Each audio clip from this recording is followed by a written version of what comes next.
Hello नमस्कार दोस्तों, आप सभी का स्वागत है आपके अपने यूट्यूब चैनल में 2020 पर। देखिए, आज हम लोग करेंगे बीएसएससी प्रैक्टिस सेट 24 को। प्रश्न नंबर 1 आपके सामने है कि ग्राम पंचायत के सरकारी अधिकारी को क्या कहते हैं। ग्राम पंचायत के सरकारी अधिकारी को क्या कहते हैं, तो देखिए, ग्राम पंचायत के सरकारी पदाधिकारी को हम लोग पंचायत सेवक कहते हैं। क्या कहते हैं? पंचायत सेवक। यानी पंचायत सेवक जो है वो ग्राम पंचायत का सरकारी पदाधिकारी होता है। ये पहला प्रश्न था। प्रश्न नंबर 2 पे चलते हैं। प्रश्न नंबर 2 आपके सामने है कि पंचायतों में से संबंधित भारत के 11वीं अनुसूची में कितने विषय हैं। तो देखिए, पंचायत से संबंधित भारत के 11वीं अनुसूची में 29 विषय को रखा गया है। हमारा आंसर क्या हो गया? 29 विषय। प्रश्न नंबर 3 पे चलते हैं। प्रश्न नंबर 3 है, केंद्रीय सरकार का उच्चतम सिविल अधिकारी कौन होता है। तो केंद्रीय सरकार का उच्चतम सिविल अधिकारी जो होता है मंत्रिमंडल सचिव होता है। हमारा आंसर यहाँ पे मंत्रिमंडल सचिव बिल्कुल सही है। प्रश्न नंबर 4 पे चलते हैं। प्रश्न नंबर 4 है, निम्नलिखित में कौन सा देश ब्रिक्स का समूह नहीं है। यानी इनमें से कौन सा देश है जो ब्रिक्स का समूह नहीं। तो आप कहेंगे श्रीलंका बिल्कुल भी ब्रिक्स का समूह नहीं है। ठीक है ना। प्रश्न नंबर 5 देखते हैं, भारत में फेडरेशन कप का संबंध किस खेल से है। देखिए, फेडरेशन कप का संबंध हॉकी से भी है, फुटबॉल से भी है। इसका मतलब इनमें से सभी वाला आंसर हम लोग का हो जाएगा। बास्केटबॉल से भी है, तो आंसर हमारा क्या हो जाएगा? इनमें से सभी। प्रश्न नंबर 6 देखते हैं। जितने भी इसके जीके और जीएस के प्रश्न होंगे पूरे को कवर करेंगे आज हम लोग। प्रश्न नंबर 6 है, संघाई सहयोग संगठन के सदस्य देश में फेस्टिवल फिल्मों को बढ़ावा देने की चुनौती और संभावनाओं पर चर्चा के लिए संघाई सहयोग संगठन फिल्म महोत्सव बैठक का आयोजन कहाँ किया गया। देखिए, ज़्यादातर फिल्म उद्योग का बात कहाँ होता है, तो हम कहेंगे मुंबई में। यानी हमारा आंसर यहाँ मुंबई बिल्कुल सही हो जाएगा। प्रश्न नंबर अगला देखते हैं 7, सबसे बड़ा देश कौन सा है। इस आप लोगों को सबको पता होगा कि क्षेत्रफल के अनुसार विश्व का सबसे बड़ा देश जो है वो रूस है। क्या है? रूस है। और अपना भारत जो होता है वो 7वें नंबर पे आता है। ठीक ना। ये भी याद रखिएगा कि क्षेत्रफल की दृष्टि से 7वें स्थान पे हम लोग का भारत आता है। अगला है प्रश्न नंबर 8। प्रश्न नंबर 8 है, फ्रंटियर गांधी पद के साथ कौन संबंधित है। मतलब फ्रंटियर गांधी इनमें से किसे कहा जाता है। तो देखिए, अब्दुल गफ्फार खान को फ्रंटियर गांधी के नाम से जाना जाता है। इसी को खान अब्दुल गफ्फार खान बोलते हैं, या अब्दुल गफ्फार खान कह सकते हैं, या इसी को बादशाह खान के उपनाम से भी जाना जाता है। ये भी आप लोग याद रखिएगा। प्रश्न नंबर 9 आपके सामने है, निम्नलिखित में कौन सितार के साथ संबंधित नहीं है। मतलब इनमें से कौन सितार वादक नहीं है। तो आंसर हो जाएगा आपका, देखिए, अमीर खुसरो जो है उस सितार से संबंधित है। और हमसे पूछा कौन नहीं है, और रविशंकर भी सितार से संबंधित है। आंसर हमारा हो जाएगा उस्ताद अलाउद्दीन खां। ये बिल्कुल भी सितार से संबंधित नहीं रखते हैं। प्रश्न नंबर 10 देखिए, ट्रांस ऑस्ट्रेलियन रेलवे के टर्मिनल हैं। यानी ट्रांस ऑस्ट्रेलियन रेलवे के टर्मिनल किसे कहा जाता है? पर्थ और सिडनी को। आंसर हो जाएगा पर्थ और सिडनी। प्रश्न नंबर 11 देखते हैं, निम्न में कौन से कायांतरित सेल हैं। कायांतरित सेल इनमें से नीश और शिष्ट को कायांतरित सेल कहते हैं। प्रश्न नंबर अगला है, भारत की बहुउद्देशीय परियोजना का निर्माण किस नदी पर हुआ था।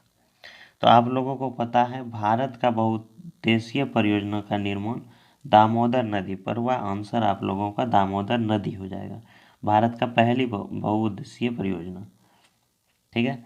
प्रश्न नंबर 13 को देखते हैं। प्रश्न नंबर 13 आपके सामने है, निम्नलिखित में कौन सी नदी अपना मार्ग बदलते रहने के लिए कुख्यात है। देखिए, ये नदी बिहार का शोक कहलाती है, यानी अपना मार्ग बदलने के लिए कौन फेमस है? तो आंसर हो जाएगा कोसी नदी। इसे ही बिहार का शोक भी कहते हैं। ठीक है। प्रश्न नंबर अगला देखिए, ऊंचे क्षेत्रों में लेटेराइट मृदा की रचना होती है, यानी ऊंचे क्षेत्रों में लेटेराइट मृदा की रचना कैसी होती है? तो आंसर हो जाएगा इसका अम्लीय होती है। अगला प्रश्न 15 देखिए, निम्नलिखित में किसकी सह्याद्री पर्वतमाला भी कहा जाता है? किसको? तो आंसर हो जाएगा आपका पश्चिमी घाट को कहा जाता है। आंसर पश्चिमी घाट हो जाएगा। प्रश्न नंबर 16 है, भारतीय नागरिकों और विदेशियों को प्राप्त है, यानी भारतीय नागरिकों और विदेशियों दोनों को प्राप्त क्या है? तो आप कहेंगे कि विविध अधिकार जो है ये दोनों को प्राप्त। आंसर हो जाएगा विविध अधिकार। प्रश्न नंबर अगला 17 देखते हैं, मंत्रिपरिषद की बैठकों की अध्यक्षता कौन करता है? तो आंसर हो जाएगा आपका प्रधानमंत्री करता है। लोकसभा का प्रधान अध्यक्ष होता है प्रधानमंत्री, ये भी याद रखना आपको। फिर अगला प्रश्न हल्का सा प्रश्न है, गांधी जी राजनीतिक गुरु किसे मानते थे? देखिए, गोपाल कृष्ण गोखले को गांधी जी अपना राजनीतिक गुरु मानते थे, ये भी याद रखना है। अगला प्रश्न देखिए, प्रश्न नंबर 19। प्रश्न नंबर 19 है, सर्वोच्च न्यायालय के न्यायाधीश किस आयु तक अपने पद पर बने रहते हैं? तो आंसर हो जाएगा, आप लोगों को पता है, सर्वोच्च न्यायालय के न्यायाधीश किस आयु तक अपने पद पर बने रहते हैं? तो आंसर हो जाएगा 62 वर्ष। आंसर 62 नहीं, 65 वर्ष हो जाएगा, 65 वर्ष। प्रश्न नंबर 20 देखते हैं। प्रश्न नंबर 20 है, प्रश्न नंबर 20 आपके सामने है, भारतीय नागरिकों के मौलिक अधिकारों को निलंबित किया जाता है कब? यानी कि भारत के नागरिकों का मौलिक अधिकार निलंबित हो जाता है तो राष्ट्रीय आपातकाल के दौरान ये हो जाता है निलंबित। आंसर हो जाएगा राष्ट्रीय आपातकाल के दौरान। 1970 में सभी नागरिकों के मौलिक अधिकार को निलंबित कर दिया गया था, जब राष्ट्रीय आपातकाल की घोषणा हुई थी। अगला प्रश्न देखते हैं, प्रश्न नंबर 21 है, निम्नलिखित में कौन सा तत्व राज्य का अनिवार्य तत्व नहीं है? राज्य का अनिवार्य तत्व आबादी है, प्रभुता है, क्षेत्र है, पूजा कौन नहीं है? तो आंसर हमारा हो जाएगा प्रशासन, बिल्कुल भी नहीं है। आंसर हो जाएगा प्रशासन।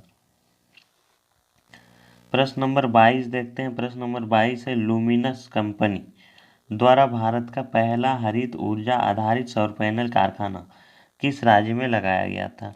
तो आंसर आपका हो जाएगा उत्तराखंड में, बिल्कुल आंसर सही है, उत्तराखंड। प्रश्न नंबर 23 देखते हैं, निम्नलिखित में कौन से अनुच्छेद में विधि के समक्ष समता को अधिकार प्राप्त है? तो आंसर आपका हो जाएगा यहाँ पे अनुच्छेद 14 जो है बिल्कुल सही है आपके आंसर के लिए। प्रश्न नंबर 24 देखते हैं। प्रश्न नंबर 24 कहता है, भारत के महान न्यायवादी की नियुक्ति कौन करता है? भारत के महान न्यायवादी की नियुक्ति कौन करता है? तो आंसर हो जाएगा राष्ट्रपति करते हैं। आंसर राष्ट्रपति बिल्कुल सही है। प्रश्न नंबर 25 है, गांधी जी को सबसे पहले राष्ट्रपिता किसने कहा था?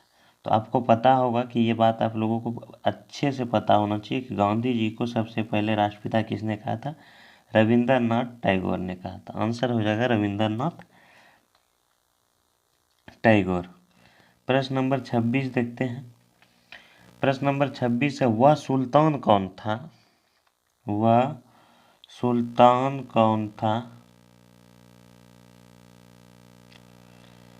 वह सुल्तान कौन था जिसने खलीफा के अधिकार को मानने से इनकार कर दिया था? तो आपका आंसर हो जाएगा यहाँ पे अलाउद्दीन खिलजी। आंसर हो जाएगा अलाउद्दीन खिलजी। थोड़ा सा इसमें देखिए 25 नंबर प्रश्न में क्या बोलती है, गांधी जी को सबसे पहले राष्ट्रपिता किसने कहा था? सॉरी, तब तो रविंद्रनाथ टैगोर ने, इसने तो महात्मा कहा था ना। तो आंसर हो जाएगा आपका सुभाष चंद्र बोस ने कहा था। ठीक है ना। प्रश्न नंबर 27 देखते हैं, भारत में लौह युग जुड़ा है। भारत में लौह युग जुड़ा है चित्रित धूसर मृद भांडों के साथ। आंसर हो जाएगा चित्रित धूसर मृद भांडों के साथ। प्रश्न नंबर अगला है 28, एलोरा के प्रसिद्ध कैलाश मंदिर का निर्माण निम्नलिखित में किस राजा ने करवाया था? तो आंसर आपका हो जाएगा, ये करवाया था कृष्ण प्रथम ने, और राष्ट्रकूट था, वो आंसर लिखेगा कृष्ण प्रथम ने। फिर अगला प्रश्न है, भारत में हरित क्रांति का एक और नाम है जिसको क्या बोलते हैं? तो आंसर हो जाएगा उसमें, देखिए भारत में हरित क्रांति फसलों से संबंधित था, तो आंसर हो जाएगा बीज, उर्वरता और सिंचाई क्रांति भी इसे कहा जाता है, बीज, उर्वरता और सिंचाई क्रांति। प्रश्न नंबर 30 देखते हैं, हाल ही में अप्रैल 2023 में बांग्लादेश के नए राष्ट्रपति के रूप में किसे चुना गया था? तो आंसर हो जाएगा आपका मोहम्मद शहाबुद्दीन छुपू को। आंसर हो जाएगा मोहम्मद शहाबुद्दीन छुपू। प्रश्न नंबर 31 है, गोल्डन ग्लोब पुरस्कार और ऑस्कर अवार्ड विजेता गीत नाटू नाटू के रचनाकार कौन है? यानी ये जो फिल्म का एक गाना है गीत नाटू नाटू, इसके लेखक कौन है? तो आंसर हो जाएगा एम कीरावानी, एम कीरावानी। प्रश्न नंबर 32 देखते हैं। प्रश्न नंबर 32 आपके सामने है, कहता है जब कोई न्यायालय आदेश द्वारा किसी लोक प्राधिकारी को उसका कर्तव्य करने के लिए निर्देश देता है, यदि उसके कर्तव्य पूरा न करने से याचिकाकर्ता को क्षति पहुंचती है तो इसे निम्नलिखित में कौन सी याचिका कहते हैं? तो प्रश्न नंबर 32 का आपका आंसर हो जाएगा, इस आदेश को परमादेश कहते हैं। आंसर हो जाएगा, क्या कहते हैं इसको? परमादेश। प्रश्न नंबर 33 है, जिला न्यायाधीशों को कौन नियुक्त करता है? जिला न्यायाधीशों को उस राज्य का राज्यपाल नियुक्त करता है। आंसर आपका हो जाएगा उस देश का राज्यपाल। आंसर क्या हो जाएगा? उस देश का राज्यपाल नियुक्त करता है, बिल्कुल सही जवाब है। फिर है प्रश्न नंबर 34 पे चलना है हम लोगों को। प्रश्न नंबर 34 देखिए, रिचर्ड डॉकिंस पुरस्कार 2020 से सम्मानित होने वाले प्रथम भारतीय कौन थे? तो आंसर आपका हो जाएगा, रिचर्ड डॉकिंस पुरस्कार 2020 में जावेद अख्तर साहब को मिला था। आंसर हो जाएगा जावेद अख्तर। कौन हो जाएगा? जावेद अख्तर। प्रश्न नंबर 35 देखिए। प्रश्न नंबर 35 है, भारतीय स्वतंत्रता संघर्ष के दौरान साइमन कमीशन का प्रयोजन क्या था? साइमन कमीशन का प्रयोजन किया गया था जालियांवाला बाग हत्याकांड से संबंधित घटनाओं की जांच करने के लिए? नहीं, ऐसा तो बिल्कुल भी नहीं था। प्रश्न नंबर आंसर है यानी ऑप्शन बी है, गवर्नमेंट ऑफ इंडिया एक्ट 1919 के क्रियान्वयन की जांच पड़ताल के लिए। ये बिल्कुल सही है। आंसर हो जाएगा आपका बी नंबर। प्रश्न नंबर 36 देखते हैं, दादा भाई नौरोजी द्वारा लंदन में ब्रिटिश जनता की राय को भारत के पक्ष में प्रभावित करने के लिए स्थापित संगठन का नाम क्या था? प्रश्न नंबर 36 का आंसर आपके लिए क्या हो जाएगा? दादा भाई नौरोजी द्वारा लंदन में ब्रिटिश जनता की राय को भारत के पक्ष में प्रभावित करने के लिए स्थापित संगठन का नाम क्या था? तो आंसर हो जाएगा east India association. East India association, हाँ जी, बिल्कुल सही जवाब होना चाहिए। प्रश्न नंबर 37 देखते हैं। प्रश्न नंबर 37 है, भारत के प्रथम अंतरिक्ष यात्री राकेश शर्मा निम्नलिखित में किस स्थान से अंतरिक्ष के लिए रवाना हुए थे? मतलब कहाँ से वो अंतरिक्ष के लिए रवाना हुए थे, ये पूछा जा रहा है प्रश्न में। आंसर हो जाएगा आपका बेंकानूर से। बेंकानूर से वो उड़ान भरे थे। प्रश्न नंबर 38 देखिए। प्रश्न नंबर 38 है, अप्रैल 2023 में किस कार्य हेतु क्रीट पारिक समिति को मंजूरी दे दी गई जिसमें 1 जनवरी 2026 से पूर्ण मूल्य निर्धारण स्वतंत्रता की सिफारिश की गई है?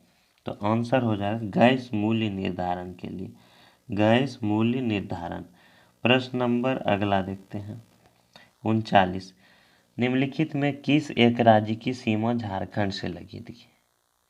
सिंपल सी बात है कि छत्तीसगढ़ का झारखंड से सीमा तो लगा नहीं है। मध्य प्रदेश का बिल्कुल सही आंसर हो जाएगा, मध्य प्रदेश का। प्रश्न नंबर अगला देखते हैं धौली गंगा और अलकनंदा का संगम कहाँ होता है?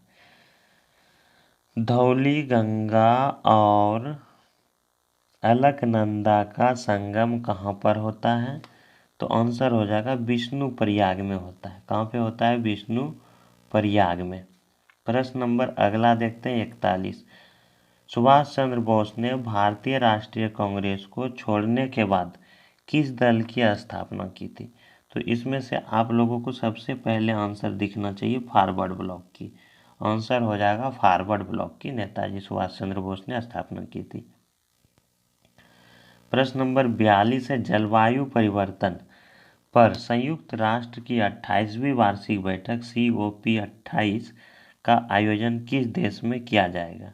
तो आपका आंसर यहाँ पे बिल्कुल हो जाएगा संयुक्त राज्य अमीरात में, या संयुक्त अरब अमीरात में। ये आपका आंसर है। प्रश्न नंबर 43 देखते हैं, निकासी सिद्धांत का शिल्पी और poverty and un British rule in India नामक पुस्तक के लेखक कौन है? निकासी सिद्धांत जिसे ड्रेन थ्योरी का नाम है का शिल्पी और poverty and un British rule in India पुस्तक के लेखक कौन है? तो आंसर हो जाएगा आपका गोपाल कृष्ण गोखले। गोपाल कृष्ण गोखले। प्रश्न नंबर 44 देखते हैं। प्रश्न नंबर 44 है, सविनय अवज्ञा आंदोलन निम्नलिखित में किस एक के साथ शुरू हुआ था? सविनय अवज्ञा आंदोलन निम्नलिखित में किस एक के साथ शुरू हुआ था? यानी कि किसके कारण कह सकते हैं, किसके विरोध में हुआ था? तो आंसर आपका हो जाएगा, देखिए, सविनय अवज्ञा आंदोलन बारदौली जिले में कोई कर न देने का अभियान, ये तो बिल्कुल नहीं था। साइमन कमीशन के विरुद्ध में प्रदर्शन, नहीं, ये नहीं था। आंसर हो जाएगा आपका नमक सत्याग्रह कहलाता था। आंसर नमक सत्याग्रह हो जाएगा। प्रश्न नंबर 45 है, जयप्रकाश नारायण का निम्नलिखित में किस एक से संबंध था? जयप्रकाश नारायण का संबंध किससे था? जयप्रकाश नारायण का संबंध किस पार्टी से था? तो आंसर हो जाएगा आपका, इसने जो बनाया था कांग्रेस समाजवादी दल, यही आंसर होना चाहिए हमारे ख्याल से, कांग्रेस समाजवादी दल से। बिल्कुल सही ऑप्शन होना चाहिए कांग्रेस समाजवादी दल। ये आपका बिल्कुल सही आंसर है, बिना कुछ सोचे समझे, सी नंबर। फिर प्रश्न नंबर 46 है, सुभाष चंद्र बोस आपदा प्रबंधन पुरस्कार 2023 संस्थागत श्रेणी में किसे दिया गया है? यानी किस संस्था को सुभाष चंद्र बोस आपदा प्रबंधन 2023 का पुरस्कार दिया गया है? तो आंसर आपका है उड़ीसा राज्य आपदा प्रबंधन को तो मिला ही है, लुगलेई फायर स्टेशन मिजोरम को भी मिला। आंसर हो जाएगा आपका दोनों, ए और बी दोनों। प्रश्न नंबर अगला देखते हैं। प्रश्न नंबर अगला है, निम्नलिखित में कौन एक क्षेत्र के आधार पर सबसे बड़ा है? क्षेत्र के आधार पर मतलब क्षेत्रफल के आधार पर इनमें से कौन सबसे बड़ा है? तो आंसर हो जाएगा दिल्ली। दिल्ली इन सभी में से बड़ा है। प्रश्न नंबर अगला देखते हैं 48। हिंद महासागर के डियोगो गार्सिया द्वीप में निम्नलिखित में किस एक देश की सैन्य अड्डा है? तो आंसर हो जाएगा आपका संयुक्त राज्य अमेरिका का। बिल्कुल आंसर सही होना चाहिए, संयुक्त राज्य अमेरिका का। प्रश्न नंबर 49 देखते हैं, मगध के प्राचीन राजधानी कौन सी थी? मगध की प्राचीन राजधानी राजगिरी ही थी। है ऑप्शन में कहीं? हाँ है, गिरिब्रज, गिरिब्रज भी उसको बोलते हैं। आंसर हो जाएगा आपका राजगिरी। राजगिरी बिल्कुल सही उत्तर है। प्रश्न नंबर अगला है 50। बिहार में किस स्थान पर भारतीय राष्ट्रीय कांग्रेस का 1922 का अधिवेशन हुआ था? तो ये आपके बिहार के गया में हुआ था। आंसर हो जाएगा बिहार के गया में, गया, ठीक है ना। प्रश्न नंबर 51 देखते हैं, वायु की क्षैतिज गति से होने वाले ऊष्मा के अंतरण को क्या कहते हैं? वायु की क्षैतिज गति से होने वाले ऊष्मा के अंतरण को क्या कहते हैं? तो आंसर हो जाएगा आपका अभिवहन कहते हैं, अभिवहन कहते हैं उसको। प्रश्न नंबर अगला 52 है आप लोगों के सामने कि आयनीकृत ऊर्जा के आवर्ती रुझानों के आधार पर किस तत्व में सर्वाधिक आयनीकरण ऊर्जा होती है, यानी इनमें से किस में सबसे अधिक आयनीकृत ऊर्जा होती है? तो आंसर हो जाएगा आपका हीलियम। हीलियम में सबसे अधिक आयनीकृत ऊर्जा होती है। अगला प्रश्न, मानव के कुल रक्त आयतन में प्लाज्मा का प्रतिशत भाग लगभग कितना होता है? तो मानव के रक्त में कुल प्लाज्मा लगभग आपका 55 से 60% में मार सकते हैं, आंसर हो जाएगा 55%। प्रश्न नंबर अगला है, जीवाणु कौन सी बीमारी पैदा करने वाले जीव हैं, यानी जीवाणु से होने वाले रोग का नाम बताना आपको। तपेदिक है क्या? हाँ, आंसर है तपेदिक। जीवाणु से होने वाला या बैक्टीरिया से होने वाला रोग है तपेदिक या यक्ष्मा जिसको बोलते हैं। प्रश्न नंबर अगला है 55, कालाजार ज्वर का संचरण होता है, यानी कालाजार किसके कारण हो जाता है? घरेलू मक्खी के काटने से, सीसी मक्खी के काटने से, या सिकता मक्खी के काटने से? तो आंसर हो जाएगा काला ज्वर जो होता है ये आपके सिकता मक्खी के काटने से होता है, आंसर हो जाएगा बिल्कुल भी सी। प्रश्न नंबर अगला देखते हैं, कितना प्रश्न था? 6 सॉरी यहाँ आना है। भारी मोटर वाहनों के लिए डीजल तेल अधिक पसंद किया जाता है क्योंकि ये सस्ता होता है, इंजन को कम नुकसान पहुंचाता है, या उसमें अधिक क्षमता होती है और ईंधन की बचत भी होती। आंसर आपका हो जाएगा उसमें अधिक क्षमता होती है और उससे ईंधन की बचत भी होती है, बिल्कुल सी सही है। प्रश्न नंबर अगला है, जब लोहे पर जंग लगता है तो उसका भार क्या होता है? जब लोहे पर जंग लगता है तो उसका भार आंसर होगा बढ़ जाता है, आंसर क्या हो जाएगा? बढ़ जाता है, बिल्कुल आंसर आपका होना चाहिए बढ़ जाता है। प्रश्न नंबर 58 देखते हैं, किसी ग्रह या चंद्रमा के गुरुत्वाकर्षण बल से मुक्त होने और कक्षा में प्रवेश करने के लिए किसी वस्तु को जिस गति से यात्रा करनी होती है या यात्रा करनी चाहिए उसे क्या कहते हैं? तो उसको पलायन वेग के नाम से जाना जाता है, आंसर हो जाएगा पलायन वेग, बिल्कुल सही उत्तर होगा आपका पलायन वेग कहते हैं। प्रश्न नंबर 59 देखते हैं, निम्नलिखित में कौन सी गैस फलों को कृत्रिम रूप से पकाने के उपयोग होता है? निम्नलिखित में कौन सी गैस फलों को कृत्रिम रूप से पकाने में प्रयोग किया जाता है? तो आपका आंसर हो जाएगा एथिलीन गैस। एथिलीन गैस का उपयोग होता है फलों को पकाने में, कृत्रिम रूप से पकाने में। प्रश्न नंबर अगला है, जब ध्वनि उत्पन्न करने वाला स्रोत सामान्य ध्वनि से अधिक चाल से गति करता है तो हवा में आघात तरंगे उत्पन्न होती, इन आघात तरंगों द्वारा निर्मित अत्यंत तीखी और तेज ध्वनि को क्या कहते हैं? तो आपका आंसर हो जाएगा उसको क्या बोलते हैं? सोनिक बूम, आंसर हो जाना चाहिए सोनिक बूम कहते हैं उसको, ठीक है ना। प्रश्न नंबर अगला देखते हैं, कौन सी प्रक्रिया वायु को प्रदूषित नहीं करती है? अच्छा, वायु को प्रदूषित कहीं प्रकाश संश्लेषण करता है क्या? बिल्कुल भी नहीं, आंसर हो जाएगा प्रकाश संश्लेषण। प्रश्न नंबर 62 देखते हैं, किसी व्यक्ति को देखी जा सकने वाली विशेषताएं जैसे कि ऊंचाई, आंखों का रंग और रक्त प्रकार आदि को किस नाम से जाना जाता है? किसी व्यक्ति की देखी जा सकने वाली विशेषताएं जैसे कि ऊंचाई, आंखों का रंग, रक्त का प्रकार आदि को किस नाम से जाना जाता है? इसको समलक्षणी कह सकते हैं, फेनोटाइप, समलक्षणी। प्रश्न नंबर अगला है, गैल्वेनोमीटर के द्वारा क्या मापते हैं? ये तो आप लोगों को पता है, गैल्वेनोमीटर से क्या मापते हैं? तो हो जाएगा आपका आंसर धारा मापते हैं उसको। फिर प्रकाश तरंगे अनुप्रस्थ होती हैं, प्रकाश तरंगे अनुप्रस्थ तरंगे हैं क्योंकि उन्हें क्योंकि उन्हें ध्रुवित किया जा सकता है। तो आंसर हो जाएगा क्योंकि उन्हें ध्रुवित किया जा सकता है। फिर लार ग्रंथियों के द्वारा निम्न में कौन सा एंजाइम उत्पादित होता है? तो लार ग्रंथि से टाइलिन निकलता है। तो आंसर हो जाएगा टाइल। अच्छा, ये भी पूछा जा सकता है कि लार किस ग्रंथि से निकलता है? तो आंसर हो जाएगा पैरोटिड ग्रंथि से।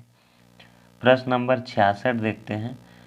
निम्नलिखित विटामिनों में से किनकी हीनता में मूत्र में बढ़ी हुई कैल्शियम आयन की हानि होती? निम्नलिखित विटामिनों में से किसकी हीनता से मूत्र में बढ़ी हुई कैल्शियम आयन की हानि होती है?